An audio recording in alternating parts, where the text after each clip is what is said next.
And we're going to start off talking about the update that Matt Law gave us today. First of all, he's talking about there are some at Spurs who believe the stadium and training facilities are all a bit too shiny and contribute to players perhaps feeling a little too comfortable in their surroundings. So before they were saying, not good enough, we got a new training ground, we got a new stadium, and it's great. And now they're saying it's a bit too nice. So what do they want to do? Just make it a bit more horrible, make things scuffy? We're going to downgrade the training ground now and remove a few seats in the stadium. Everything's lovely and polished. We get some anti-polish, just throw some mud at the wall, just like maybe send the players a message. This is what you deserve. The mess on the walls is linked to the mess on the pitch. That's the message we've got to sound out there. I mean, it's a bit of an I don't know about it. It's an odd narrative, and it's also been peddled when it comes to opposition players. I've heard a few people say, when the opposition come to Tottenham, the red carpet's laid out for them. They've got a lovely dressing room and obviously a lovely pitch. And do they feel too at home in our ground? Is it intense enough? Do we do enough to make it more difficult for oppositions, apart from the way we play and all that kind of stuff? Look, I don't know if there's anything to read into that. I just think it's probably more to do with how we play rather than to do with the facilities. And whenever every player comes to this club and signs for this club, they always mention the lovely stadium, the lovely training ground, the lovely facilities. I don't see that being a negative. I don't understand what that point of view is trying to put across, that it shouldn't be so nice, it shouldn't be top of the range, it shouldn't be the best in class, because all of a sudden, once you've implemented all these things, it makes the players feel like maybe they've made it. And maybe because they have that feeling, they don't need to try that hard to maintain where they are or to push on to the next level because they already feel like they're at the top level, even though they're not there. Is that the point they're making? I'm not kind of sure what the players are too comfortable. Should we make it uncomfortable for them? And how do we do that? Do we put spikes on the seats or something? What do they want exactly? I feel like it's just a kind of excuse, isn't it? It's just something to talk about when the team aren't playing well. Like, it's just ultimately just an excuse at the end of the day. And look, the reality is, right, when you walk into the stadium, when you walk into the training ground, it is, unbelievable. It is the best in class. And when you go in there, I've said it so many times, is an illusion of like you're going to see the best team in the world and you're going to see the best team in the Premier League, and then the game starts and you're just like, oh, well, back to seeing Tottenham. But yeah, look, the reality is the facilities don't align with what we're seeing on the pitch. The facilities align with the money that we're paying, the money that we're going to see. But then when you see the product on the pitch, nothing aligns. So it all comes down to what you see on the pitch at the end of the day. And if we had, an unbelievable team and we were playing this great football, we were winning every week, then, it wouldn't matter. But because we're seeing a shit product on the pitch, then people point to the facilities and saying this doesn't align. Yeah, but I guess what's the point? They don't deserve such nice facilities while they're producing such rubbish. Is that the point? I think I don't really understand anyone. If some people are saying it's a feeling or that's a point, I don't really understand what you do about that, apart from making facilities worse to make it more aligned with how bad they are on the pitch. I think it's a bit of a nonsense, to be honest. I agree with you. It's just an excuse. It's like frustration maybe from some within the club that the playing staff and the players and the management, because they're not the best in class. They don't deserve the best in class from within the club, because they should be aspiring to get to that level. And while they're not at that level, it's almost as if like they've got a feeling as if they are at that level with everything around them, when they should have the realization within themselves that they are not at that level.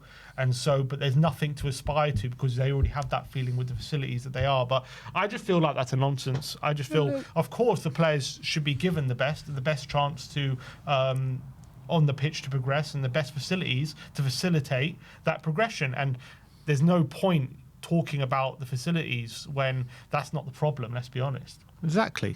The fix here isn't to downgrade facilities. The fix here is to upgrade on the pitch. Correct. That's what the situation should be. And people should spend less time worrying about how good the facilities are and start worrying about how bad the product is on the pitch. That's what it comes down to.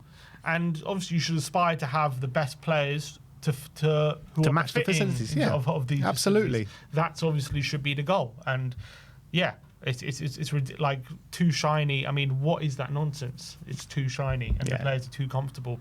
Like, I don't understand what point they're trying to make. It's an absolute nonsense. Let's be honest. It's a nonsense. It's an excuse. It's just something to talk about, basically, whilst people are frustrated with what they're seeing on the pitch. That's all it is.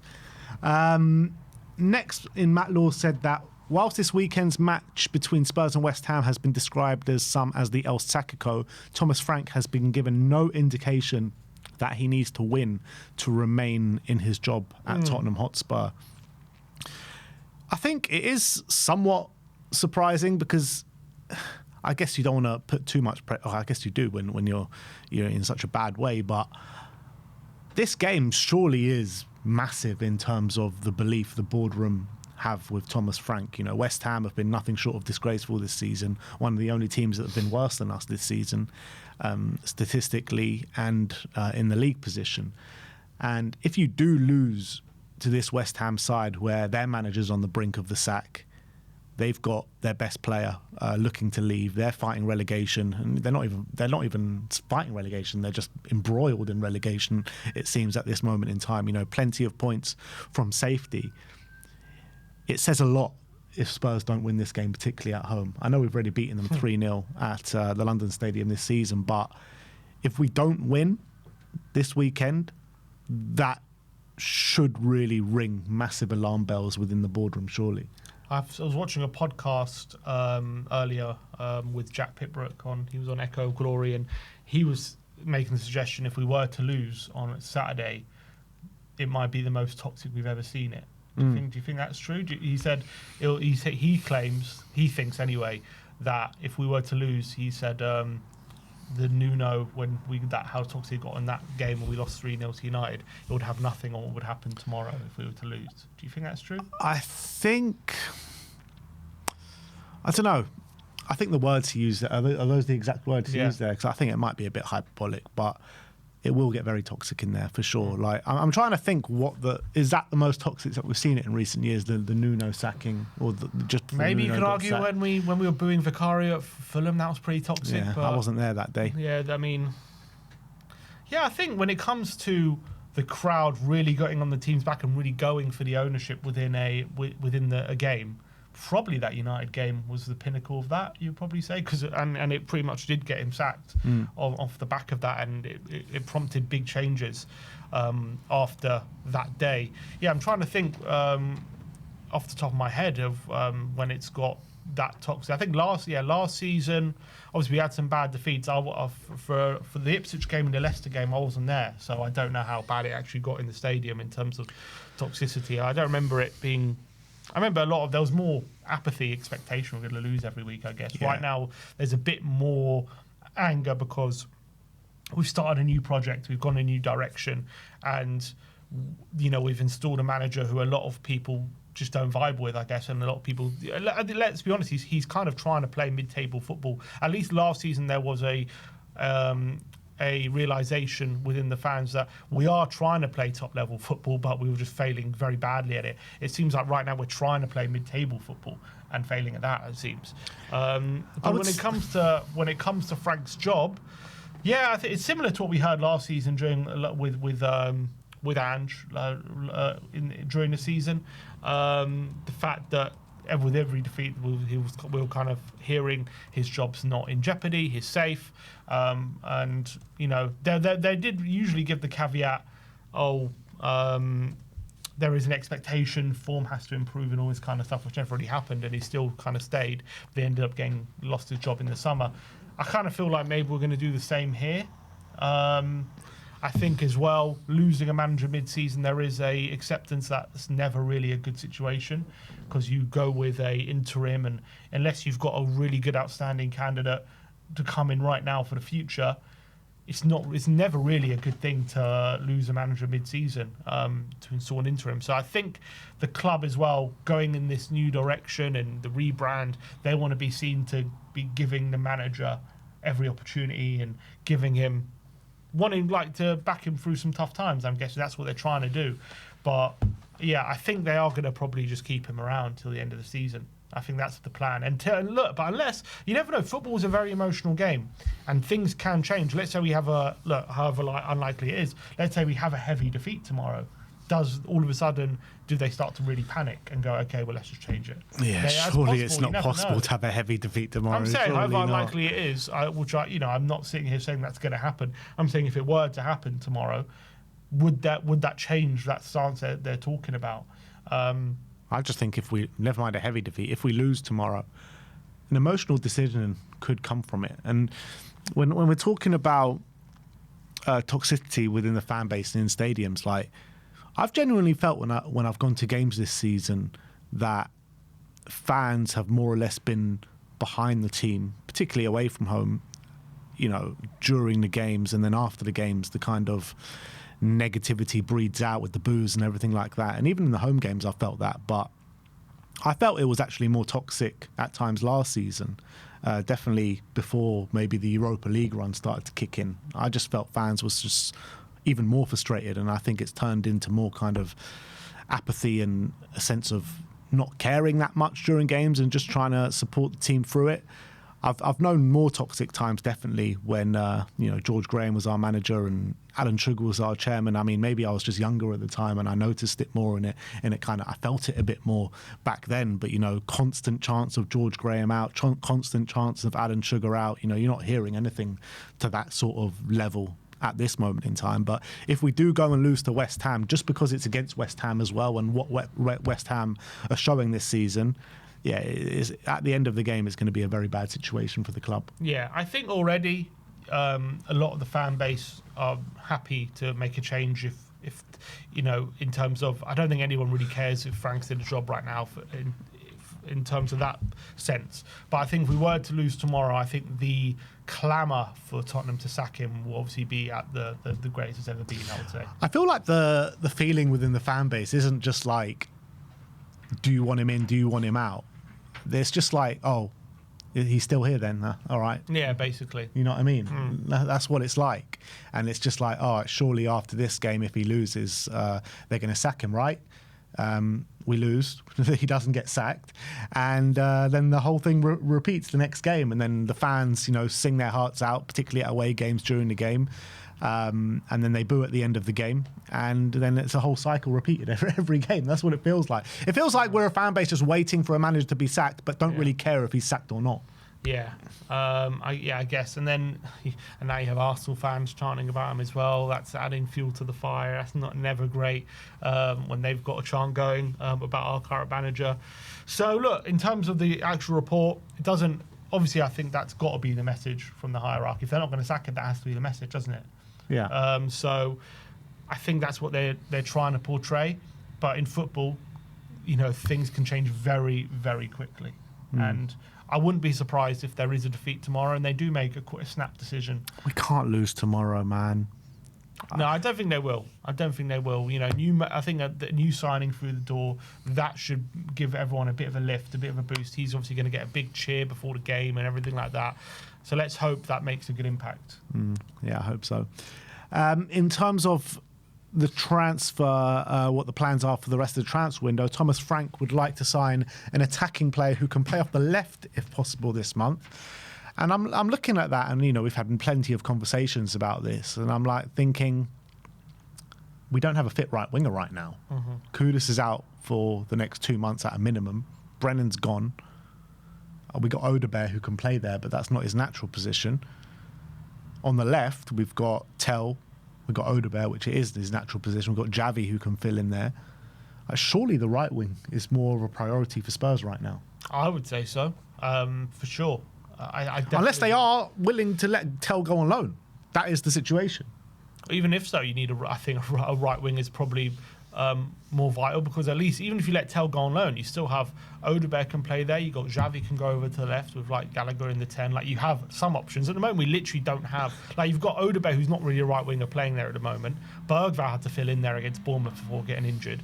We actually don't have a natural right winger at the moment. Kudus is out to April. Brennan's gone. So we just don't have an option. on who's a natural right winger. So even if Tel goes out on loan, I would say the right wing is still a priority, because at least we have some people who can fill in there. Right now, we just don't on the right. So I wonder if this, obviously, that what Matt Law is saying, is it up-to-date information? Because I definitely think the left was, coming into this window, the priority, understandably. I think that was, when you look at the team, the biggest hole in that front line was definitely off the left. But I'm looking at it now, and I think for sure we need someone who can play on the, obviously, preferably, maybe someone who can play over the both. And Ndai would be that, I think. So there's rumours of him. So maybe if we can go for him, that would be great, and I think he can solve that problem. But I think if we're looking for someone specialised, I think off the right is definitely a priority. Even also like Mwani, he can also play off the left. Didn't even mention him as well. He's someone who can fill in there if Solanke gets fit. So I think a right winger should be a priority for me. Albeit we need both. That's the reality. People say we need a right wing, left wing, and a striker. Yeah, not wrong. On specific players, Team Talk are reporting that Tottenham are ready to swoop in for Manchester City attacker Omar Marmoush, and it is believed that a deal is very much in the works, with the player now open to leaving the Etihad this month. We know he comes back from the AFCON after this weekend. They play a fourth place playoff game with who are they playing against? Nigeria. Nigeria. Yeah, so Egypt against Nigeria in that game. Yeah, I mean, look, we've said it a number of times. I'd love to see Marmoush here. He's not a right winger. He's not really a left winger. He's more of a central player, in my opinion. That's where he does his best work, in my opinion. I just can't see it happening. Can't see it happening at all. I'd love it to happen. I actually think if they played him in a two with Solanke, that would be a really good partnership. And obviously with Richarlison now got a big injury, I guess does our attention a bit turn to the striking position, with Solanke come back from a 6-month injury, Mwani not scoring, and our top goal scorer now out for 2 months. So maybe there's a feeling, could we do with someone who can play up front? And obviously Marmoush definitely does that. He's a brilliant player. For some reason this season, City just haven't got him going or haven't trusted him in certain games. But yeah, I'd love it, but I just can't see it happening. I can't see sitting there. The thing is with Marmoush, right? He's the only one that can play up front apart from Haaland in their squad. Haaland is obviously playing pretty much every minute of every game right now. In the last couple of weeks, he's looked a bit jaded. Not scoring as regular as he was, a few weeks ago. So they're going to have to give Haaland a rest at some point, and that's where Marmoush, they're going to have to rely on Marmoush. So they're still in every competition as well. Like, there is no chance they let Marmoush go. No chance at all. Yeah, 100%. But, they've done some great business so far with Semenyo coming in. It looks like Mark Gehi is coming in now, got the Here We Go today. Look, maybe something can happen in the last couple of weeks of the window if they've got someone lined up, but I just can't see it. Like, who are they actually going to bring in that's better than Marmoush right now? There's no point for me for them selling it. But look, I'm not in the background. Maybe he's pushing to leave. We know with City, if someone wants to go, more often than not, they do allow the move. Would he even want to come to us as well? That's another question. So I think there's too many variables probably going against this deal. If they do sign a replacement or they do sign another attacking player from now to the end of the window, maybe he wouldn't be open to signing for us permanently, but he might be open to signing for us with a loan with maybe an option to buy. That'd be great. Yeah. But again, can't see it happening. Again, another player that we're linked with is the same names all over again, is Samu Odomaron. Ekrem Konar says that Tottenham are monitoring Samu Agahawa. Agahawa is a top priority for Lang and Paratici. A formal approach could be made before the deadline. Again, would love it. Would love to see him in a Spurs shirt. It's probably one that if you pay enough money, you can get him through the door in January, him playing in the Portuguese league. But he's not in a priority position. If we're going to spend that sort of money, let's spend it on a winger. Yeah, and I think that's the reality. Albeit, I do think come the summer, I think we'll be looking at strikers again. Yeah. I think the striker market at the moment in this January is not great. I don't think there's lots of good available strikers who are currently good in form. There's even a suggestion we might be looking at Strand Larsen. I'm like, what if we're looking at him? I don't know what we're doing. But I think at the moment, you look at our striker options, it all just depends on when we're going to get Solanke playing again, doesn't it? Because in terms of how vital it is we get a striker in this window. We know Richarlison's out, I just mentioned, but we know the Moani, much as there's quality there potentially, he's just not scoring. That's the facts of the matter. He ain't getting goals, and I think his form over the last couple games is dropping off badly. And I think a lot of fans are starting to think, when we first started playing games, they're like, okay, this guy looks quite good. But right now, fans are thinking, people are questioning whether he wants to be here. We know that he was a deadline day move, and maybe we weren't his first choice. And he's rejected us already. He's already rejected us. So people are thinking, is this guy really bought into us? Does he really want to be here? He's not scoring goals. I think, look, to be fair, I looked at Solanke in training just now. He looked sharper than I thought. He scored a nice goal, but obviously that's training. I think the vital thing for me is getting him back up to speed as soon as possible.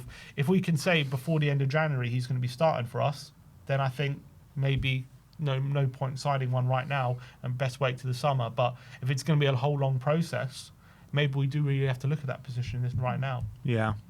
It is worth noting as well, however much you believe in the Spurs ITKs of Twitter, that there's a suggestion online saying that João Palhinha has picked up a knock going into the game this weekend.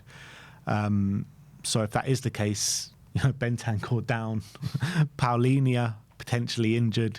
So again, no natural six in the team. Yeah. No natural right winger, no natural six. It's just how it is at the moment with us. We can't see. Look, if it is true, it's just yet again, another day, another injury. Every week we seem to be losing players. Let's hope it's not a serious one or whatever it is. I don't know if I would have started him anyway tomorrow, but obviously I don't want him injured because we need all the help. How much do you believe it? I do believe it. You do? Yeah, I do, because I don't think those are the kind of, like, when it comes to lying, right, about ITKs, when it comes to transfers, it's very easy to lie about, because you just say, oh, we're linked with this guy, we want this guy, and that can never happen. You can have a million different reasons. If he has picked up a knock and is out for tomorrow, we'll see tomorrow, you know what I mean? It's very, it's right there, whether it's true or not. Yeah. So so it's a bit of a stupid thing to lie about if you're trying to build some sort of credibility or whatever. Yeah, but he might be getting some information off someone else, and this guy might be talking. Like, there's so many chain events that could be happen, whether it's true or not. It might not be true. I just get the feeling he wouldn't say that unless he was confident that it's true. But it might not be true. Like, we have no idea who this guy is. He could be anyone. You know what I mean? If it's not true, then fine. We have Palhinha fit. Yeah. Yeah, it's a good point someone makes. Bissouma will be in the squad tomorrow, so there is a six there. It'll be interesting, if Palhinha isn't fit, how much chance does Bissouma have of playing? I don't think he comes straight in, especially if we're thinking Gallagher's coming straight in, because I don't know if you would want two new players straight away coming straight into the team. I still think he goes with Gray tomorrow, so I think I'm hoping Gray and Bergvall in a double pivot. I'd like to see that. All right. Well, that is your Tottenham update for today. Let me know in the comment section below what your thoughts are on all those news updates that we have given you today.